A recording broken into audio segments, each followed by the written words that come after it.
Oi, gente! Hoje vamos trazer o panorama da mineração no estado de Minas Gerais. E para falar sobre esse panorama, fazer esse panorama, eu converso com ela, a gerente de economia da Federação das Indústrias do estado de Minas Gerais, Daniela Brito. Boa tarde, Daniela. Boa tarde, Patrícia. É um prazer estar participando desse bate-papo. Com a gente também o gerente de meio ambiente, o Tiago Cavalcante. Boa tarde, Tiago. Boa tarde, Patrícia. É um prazer estar aqui com vocês nesse Prazer todo bate-papo. meu, gente. Não tem como, não é mesmo, falar de mineração sem associar o nosso estado. Aliás, Minas Gerais está estreitamente, intimamente ligado à mineração. Nós temos mineração no nosso nome, no nosso DNA.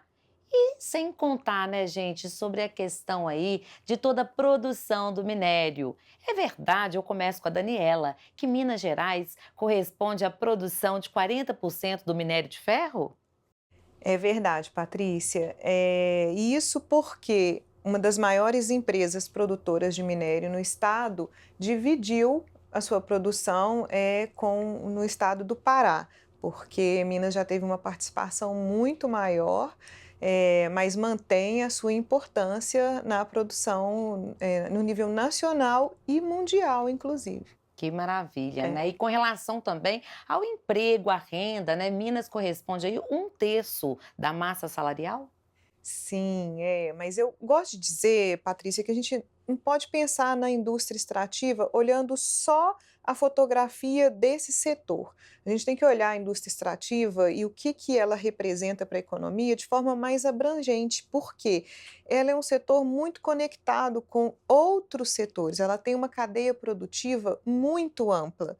Então, para você ter uma ideia, cada um emprego gerado na indústria extrativa, outros 6 são gerados em demais setores.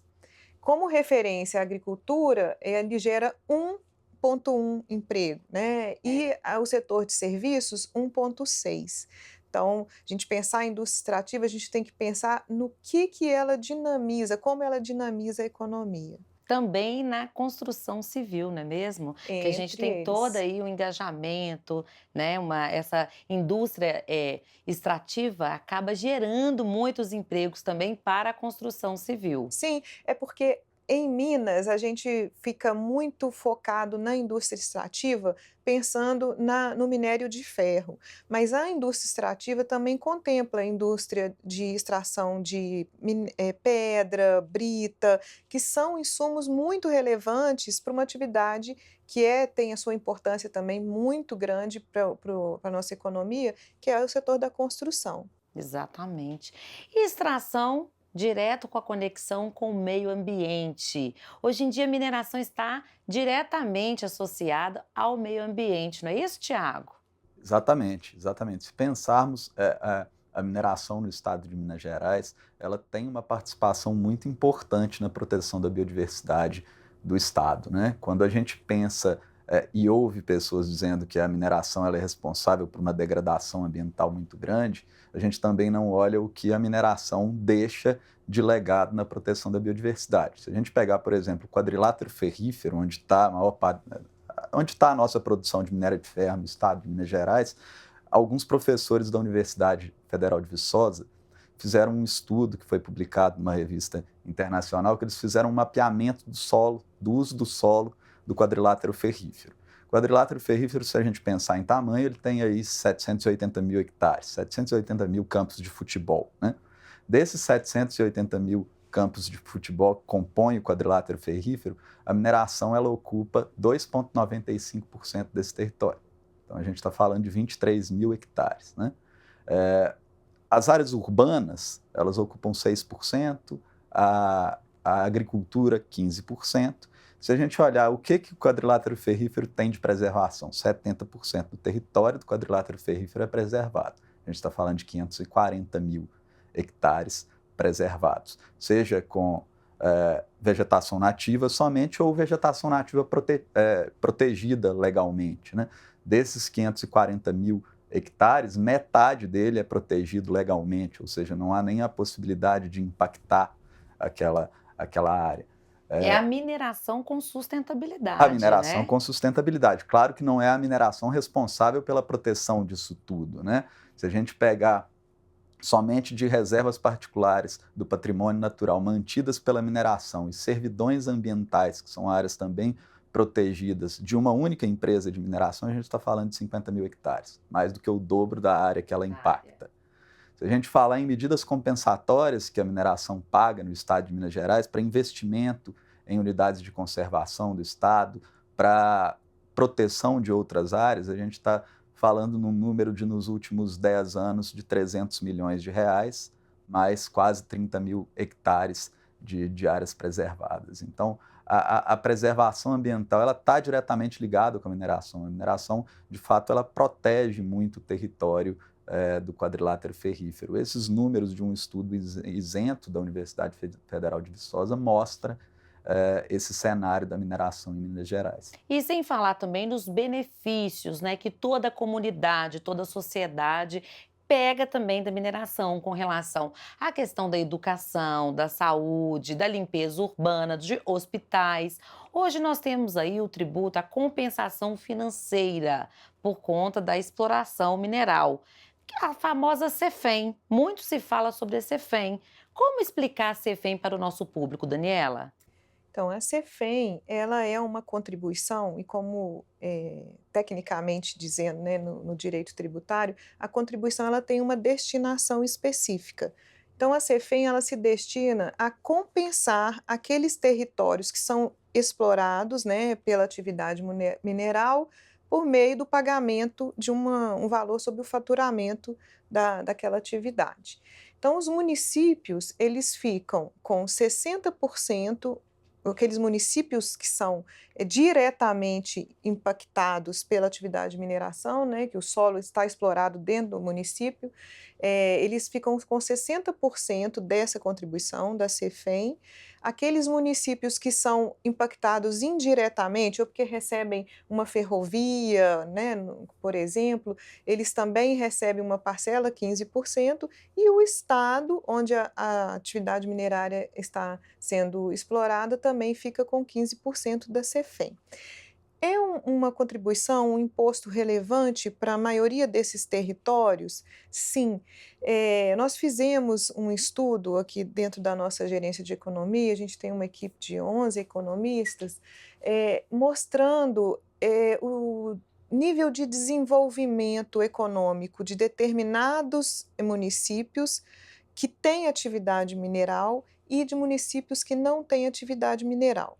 Ora, mas tem municípios que já são mais pujantes, né, economicamente que os outros, mas não, nós fizemos comparações com municípios que têm um perfil econômico, social semelhante. Parecidos, né? Exatamente. Que a gente então trabalhamos o que a gente chama de clusters. Agrupamos esses municípios que são parecidos, que têm um nível de atividade de agricultura, comércio, serviços, de indústria, PIB, né, parecidos, e comparamos com aqueles que têm atividade mineral e o que não tem atividade mineral. O que a gente identificou?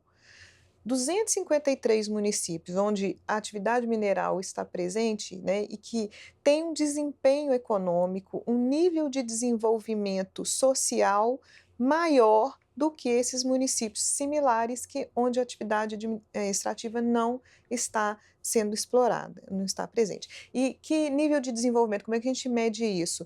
Qualidade da educação, da saúde, da segurança, da prestação de serviços públicos. É, a questão de É, esgoto também, saneamento básico. Exatamente, exatamente. Então, assim, desde o século XVI que a gente vê a atividade de mineração, quando ela começou a ser explorada, promovendo o desenvolvimento econômico, e isso se mantém sendo extrapolado para o nível de desenvolvimento humano de forma mais abrangente. Então, gente, é comprovadamente, por meio de estudos, pesquisas, comparações, como a Daniela disse, de uma sociedade que tem ali, né, os municípios onde existe a extração, né, e dos municípios que não têm. É muito interessante, porque é necessário a gente trabalhar essa cultura, até mesmo voltada para o meio ambiente. Agora, eu quero saber do Tiago o seguinte: Minério de ferro é o nosso grande foco, assim. Todo mundo fala muito do minério de ferro, mas Minas Gerais tem também a extração e grande do nióbio, do lítio e do ouro também. Então, o nosso meio ambiente favorece a extração desses outros minerais? Sim, nós temos essas reservas de lítio, de nióbio, de ouro, né, em regiões distintas em Minas Gerais, e também podemos falar também dos fertilizantes, né, na região do Que são Triângulo usados, Mineiro, né, que nos fertilizantes. são usados nos fertilizantes para a produção agropecuária do estado de Minas Gerais, né? Eh, a gente costuma dizer na FIENG, né, que tudo ou é minerado ou é plantado. Ou é E plantado. para plantar, você ainda precisa corrigir o solo com produtos minerais, né, com os fertilizantes, com esses produtos todos. Então, são bem importantes também para o estado de Minas Gerais, além do minério de ferro. E além da agricultura, né, gente, olha só, o tablet, o computador, todos os aparelhos eletrônicos também, nós temos aí a importância desses minerais, inclusive minerais estratégicos, né, Tiago? Eles são conhecidos como minerais estratégicos? São conhecidos como minerais estratégicos, tanto nióbio quanto lítio, né? A gente tem uma possibilidade de produção agora no Vale do Jequitinhonha, de uma grande empresa, né, para a produção de lítio, além do nióbio, com outros empreendimentos no estado de Minas Gerais. É, gente, agora nós vamos destacar a força de Minas na segurança e sustentabilidade. Porque às vezes as pessoas ligam a mineração com a segurança. Ah, como que é feito hoje esse cheque, né? Checklist, se assim podemos dizer, para que o nosso internauta, o nosso seguidor possa entender? Como que é feito isso nas mineradoras? A gente sabe que a FIENG hoje atende, né? Presta consultoria, orientação para as mineradoras. Como que é feito com relação à segurança, Daniela? Eu vou passar essa pergunta para o doutor Tiago, Tiago. porque a área dele lida especialmente, Diretamente. diretamente com isso. Vamos lá, na questão da segurança, a gente tem que pensar primeiro na segurança de barragens. Acho que esse é o principal ponto, né? Eh, de 2019 para cá, que foi quando ocorreu o acidente em Brumadinho, as mineradoras do estado investiram quase 17 bilhões de reais em segurança, em novas tecnologias de filtragem para que a gente consiga passar para uma mineração com tratamento a seco, sem barragens, e também na descaracterização das barragens a montante, conforme a legislação obriga. Então, a mineração vem trabalhando muito nos últimos anos para a melhoria da segurança e para eliminar essas barragens e trazer novas tecnologias para que a gente não precise de novas mineradoras com construção de barragens no estado de Minas Gerais. Atualmente, qual que é, assim, os avanços do direito minerário voltado, assim, para essa segurança, doutor Tiago? Nós tivemos duas legislações muito importantes aprovadas nos últimos anos, né? A Política Estadual de Segurança de Barragens de Minas Gerais, de 2019, e uma alteração da Política Nacional de Segurança de Barragens, aprovada no ano subsequente, né, em 2020. E com regras muito importantes. A primeira regra, aquela que é mais falada por todas, da necessidade da descaracterização das barragens com métodos de alteamento a montante, mas não somente isso, definição de obrigações para as mineradoras como a caução ambiental, para prever uma possibilidade de, num possível acidente ou na necessidade de descaracterização daquela barragem, de ter recurso disponível para isso. Além de obrigações do minerador de trazer maior segurança para aquela comunidade que vive na mancha de inundação daquela barragem e métodos de segurança para isso tudo. Então, são duas legislações muito importantes que a gente teve nos últimos 3 anos que evoluiu significativamente a política de segurança no país. E que já fizeram toda a diferença também na execução, na extração desses minérios, não é isso? Com certeza, com certeza. Se você trabalha com maior segurança, você tem uma possibilidade maior de trabalhar com tranquilidade, né, dentro daquela região. É. Nós já falamos aqui dos benefícios para a sociedade, como a extração dos minérios também trazem para toda a sociedade emprego, riqueza, geração de empregos e renda, não é isso, Daniela? Além disso, como que a economia está diretamente voltada aí para essas empresas? Hoje nós temos quantas empresas do setor de mineração?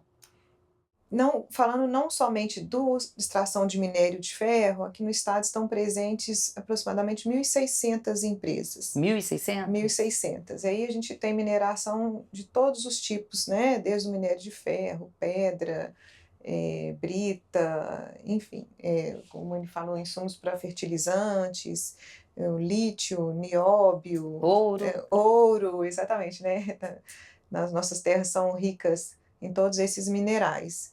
E esse grupo de empresas, ele emprega aproximadamente 70.000 funcionários. Diretamente. Diretamente, mas como eu falei, como a indústria extrativa ela impulsiona muito outros setores, a gente está falando aí de um contingente de aproximadamente 300.000 funcionários que são impactados pela atividade de mineração no estado. Como que a AFIENG, né, a Federação das Indústrias do Estado de Minas Gerais, atua para o desenvolvimento não só das mineradoras, mas dessas empresas, essas 1.600 empresas?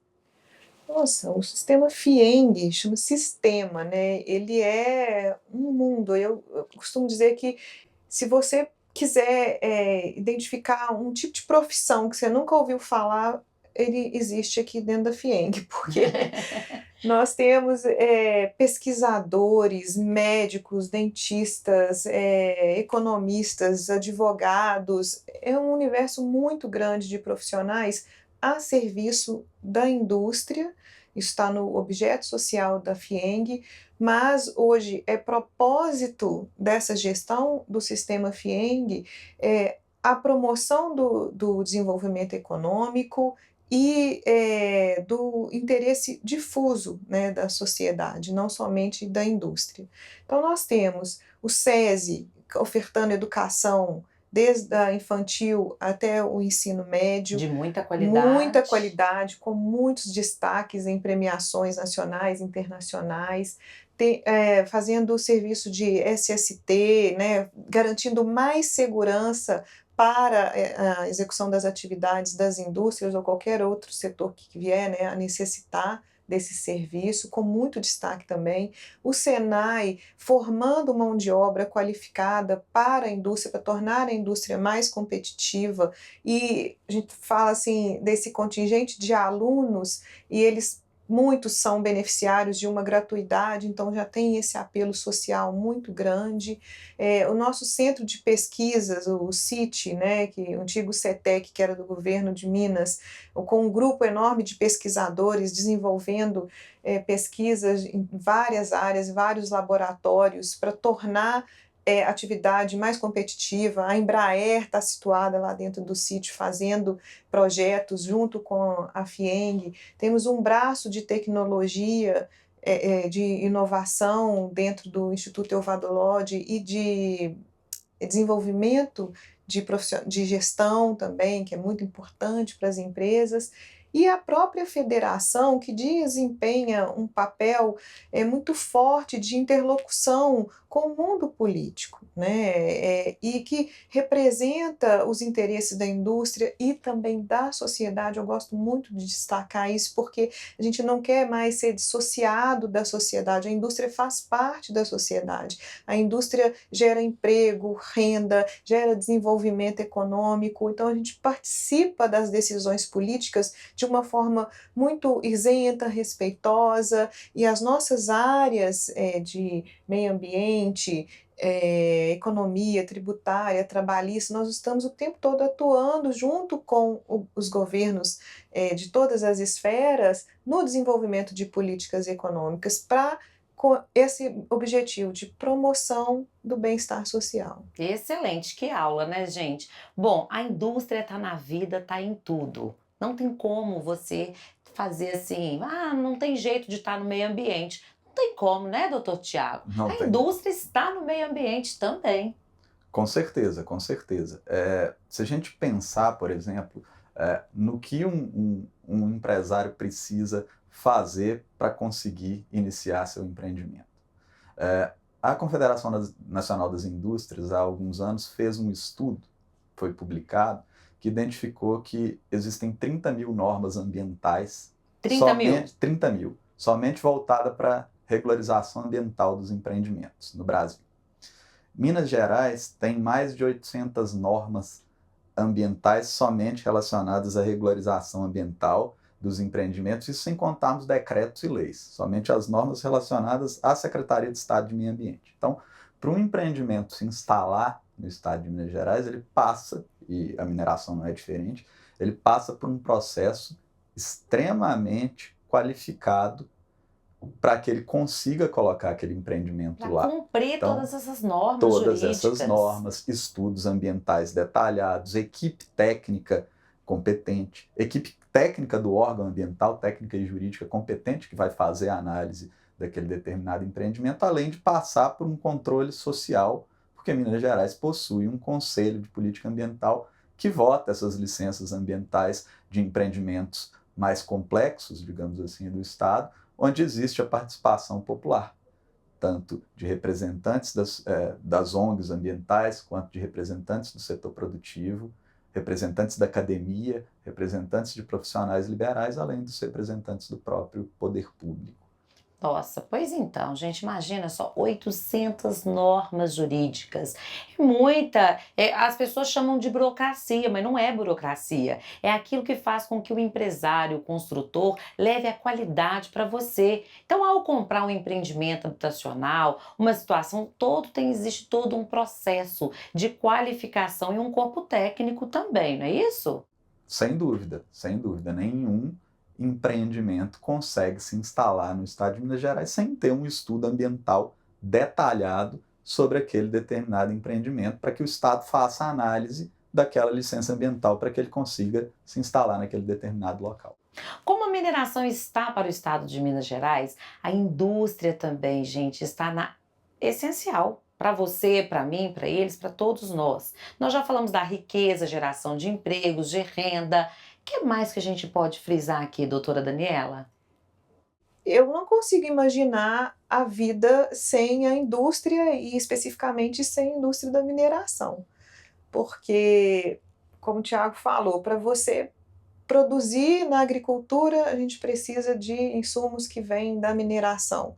Para produzir um carro, para produzir remédios, fazer o tratamento de água, de esgoto, tudo vem da mineração, né, da indústria. Então, ela faz parte do nosso desenvolvimento, né? E eu acho interessante como que a indústria de mineração, ela, às vezes, ela muito focada, né, na relação dela com o meio ambiente, mas a gente não presta atenção em outros setores que, para se desenvolver e para que a sociedade se desenvolva, também tem impactos, né, no meio ambiente.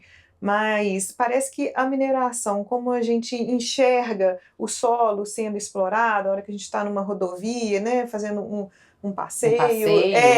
a gente não presta atenção, não sou eu que estou usufruindo daquilo ali, como eu estou usufruindo de uma via pública que também Você está no causou um carro. impacto ambiental, que eu estou no meu É. carro fazendo emissão de gases, né, que por sua vez impactam o meio ambiente de outra forma. Então, sendo mais específica na sua pergunta, Patrícia, a indústria faz parte do desenvolvimento, nós dependemos dela. O mundo não para de crescer, a população mundial, né, principalmente na Ásia, cresce a taxas geométricas, essa população precisa ser alimentada, precisa se locomover, precisa ser educada, e não há como se pensar nesse processo sem atividade industrial. Excelente.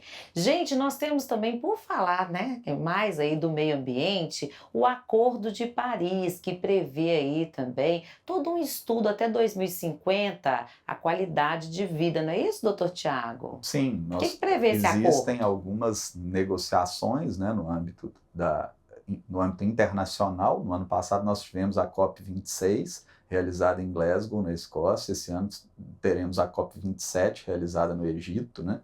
E um dos pontos específicos é o que nós vamos fazer para diminuir a emissão de gases de efeito estufa e para fazer com que a temperatura da Terra não aumente significativamente, né? Minas Gerais foi o primeiro estado, o primeiro ente subnacional do Hemisfério Sul a assinar o protocolo Race to Zero. Foi o primeiro? Foi o primeiro ente subnacional do Hemisfério Sul. E a FIENG assinou em conjunto, inclusive junto com a FAENG também, com a Federação da Agricultura, esse protocolo. Esse protocolo prevê zerar as emissões líquidas até 2050. Né? O Brasil, inclusive, fez alguns compromissos em relação a isso, de zerar essas emissões até 2050, com alguns compromissos intermediários, como, por exemplo, eliminar o desmatamento ilegal até 2030, né? E outros compromissos que vão até lá, e um desafio muito grande para a gente, em 28 anos, resolver esse problema, como todo mundo também está indo por esse caminho. Doutor Tiago, como que é feita essa fiscalização? Quando tem um acordo como esse e tudo, às vezes as pessoas assistem em casa, vê que tem uma conferência, mas na prática mesmo, como que é feita essa fiscalização se esse acordo está sendo cumprido? Veja, esse acordo é um acordo internacional, então ele depende de negociações entre os países, né? E aí, nesse meio, é que fica a regulamentação do artigo 6º do Acordo de Paris, que vai ser muito discutido agora na COP27 no Egito, que vai definir coisas, a gente imagina, na verdade, né, que vai definir coisas como, por exemplo, qual vai ser a meta, qual vai ser o grau ou a quantidade de emissão que cada país vai poder ter, e o que ele fizer abaixo disso, como que ele vai comercializar com outros países que fizerem acima. A venda do crédito de carbono, que foi muito falada durante muito tempo e que é o que vai ser, de fato, muito discutido agora no Egito, né? Então, acho que a gente precisa primeiro aguardar como vai ser essa discussão no Egito, se vai chegar, de fato, num consenso de como vai ser a regulamentação desse artigo 6. Gente, são todas as áreas interligadas. Eu tenho mais uma pergunta para a doutora Daniela.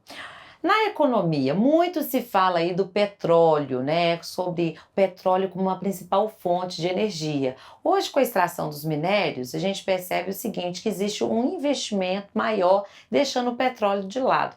Os números representam isso? O petróleo realmente deixou de ser a principal economia direta ou não? A extração, como é que está esse panorama? É uma fonte muito importante de energia, né? A gente vê um esforço grande dos países de substituição das suas matrizes energéticas para energias mais sustentáveis, mais limpas. A gente está falando aí do hidrogênio verde, do gás natural, né? Mas o petróleo ainda tem a sua importância e vai cumprir esse papel durante muitos anos ainda. E para algumas regiões, o estado do Rio de Janeiro, por exemplo, ele tem uma dependência muito forte da atividade de Grande, né? extração, exatamente, de petróleo. O mundo ainda vai depender do ouro negro durante um bom tempo, mas a intenção, e o doutor Tiago pode me complementar sobre esse movimento, é que haja essa substituição. Um exemplo que está à nossa frente é a substituição do uso do petróleo como combustível para os automóveis, né? A gente já está substituindo Carro pelo elétrico. carro elétrico, exatamente. É uma Cada vez maravilha, mais né? maravilhoso. Nossa, uma né? maravilha. Eu passo, o vizinho tem lá o carro ligado, eu falo, que maravilha isso, viu? É, Porque é uma forma aí também de você preservar o meio ambiente, ter outras energias limpas, não é isso, doutor Tiago? Sem dúvida, a gente pode dizer que o Brasil ele é um país de muita produção de energia limpa, né? A nossa matriz energética da energia elétrica, ela é muito maior com hidrelétricas do que com termoelétricas. Então, a gente tem uma maior participação de hidrelétrica de energia limpa no Brasil do que de energia baseada em combustíveis fósseis, né? E tratando do carro, a gente tem uma produção muito grande de etanol no país e os carros flex, né, com a utilização desses combustíveis mais limpos do que a utilização dos combustíveis fósseis. A tendência é que com tanta ciência, estudo, tecnologia, a gente consiga realmente promover aí um país, um mundo mais sustentável. Correta essa afirmação, doutora? Correta, porque há muito empenho, né, em garantir que esse desenvolvimento econômico signifique também um ambiente propício para as gerações futuras. Então, a gente tem visto a adoção de tecnologias para garantir a sustentabilidade, né, a longo prazo, as questões legais. Então, tem todo um aparato, convergindo para esse objetivo. É preservar para ter cada vez mais, né, doutor Tiago? Exatamente. Quando a gente está tratando de sustentabilidade, acho que a conversa aqui nossa está indo toda nesse sentido. A gente não pode pensar sustentabilidade somente com o pilar ambiental, né? A doutora Daniela tratou muito aqui dos pilares sociais e econômicos, de Econômicos. geração de emprego e renda. Toda vez que a gente for falar de sustentabilidade, a gente tem que lembrar desses dois pilares a todo momento, né? Eu costumo sempre citar uma decisão do Supremo Tribunal Federal, daquela ação direta de inconstitucionalidade do Código Florestal, que muita gente acompanhou, e o ministro Luiz Fux ele foi muito feliz numa manifestação dele, que ele fala que a mesma Constituição que dá proteção ao meio ambiente também dá garantia à livre iniciativa, ao desenvolvimento econômico, à ordem econômica do país, a desenvolvimento social e tudo mais. Então, quando a gente for pensar na sustentabilidade, a gente tem que colocar sempre esses dois pilares no mesmo patamar do ambiental, para que a gente tenha, de fato, um desenvolvimento sustentável do Estado, do país. E mudar também, né, doutores, a cultura. As pessoas acham que a indústria, a mineração é o bicho-papão, tá ali como se fosse assim, o rival da sociedade. E não é nada disso, né? Quantos benefícios, melhorias, geração de emprego, renda, que nós somos aí trabalhando juntos com a indústria, nós somos diretamente beneficiados pela indústria. Bom, gente, nós conversamos nesse panorama da mineração do estado de Minas Gerais com eles. Daniela Brito, obrigada, viu, Daniela? Ela que é gerente de economia da FIENG, e o Tiago Cavalcante, ele que é gerente do meio ambiente da FIENG também. Muito obrigada. Vocês têm algumas considerações? Eu tenho a agradecer a oportunidade de a gente estar falando de um tema tão caro para nós como a indústria e o desenvolvimento econômico e sustentável. Muito obrigada. Somente também agradecer a participação nessa conversa e fico à disposição para qualquer outro assunto relacionado ao meio ambiente. Nós que agradecemos. Para você que precisa, que quer conhecer mais sobre mineração, sobre economia, meio ambiente, sustentabilidade, acessem agora mesmo o site, o perfil também do Instagram, do YouTube, tanto da Itatiaia Oficial quanto da FIENC. Eu vou ficando por aqui.